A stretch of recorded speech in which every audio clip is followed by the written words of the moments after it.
জীবনে খারাপ সময় আসা ভালো, খারাপ সময় না আসলে কখনো মুখোশ পরা বেঈমান মানুষগুলোকে চেনা যায় না।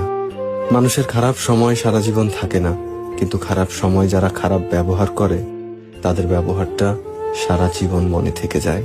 মানুষের সময় যখন খারাপ যায় তখন অনেক কিছু শুনেও সহ্য করে নিতে হয়।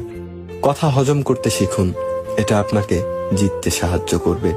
নিজেকে কখনো খারাপ ভেবো না, কারণ বদনাম করার জন্য প্রতিবেশী, আত্মীয় স্বজন, বন্ধু বান্ধব সবাই আছে। অন্যের কাছে মূল্যহীন হয়ে যাওয়ার আগেই মূল্য নিয়ে ফিরে আসুন। ভেতরে সাময়িক যন্ত্রণা হলেও এটা অনেক সম্মানের। জীবন হলো পেন্সিলে আঁকা এক ছবির নাম, যার কোনো অংশ রাবার দিয়ে মুছে ফেলা যায় না।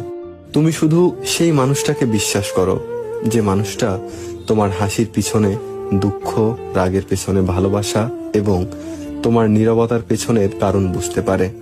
কখনো কখনো চুপ থেকেও নিজের গুরুত্ব বুঝিয়ে দিতে হয়। দোলনা যতটুকু পিছনে যায় ঠিক ততটুকুই আবার সামনে এগিয়ে আসে। কাউকে তোমার মূল্য বুঝিয়ে দিতে অনেক সময় কাছে আসার জন্য হলেও কিছুটা দূরে সরে যেতে হয়। যে চলে যেতে চায় তাকে চলে যেতে দাও। ঘুড়ি ছিঁড়ে গেলেও তার শেষ ওড়াটা দূর থেকে দেখতে কিন্তু অনেক সুন্দর দেখায়।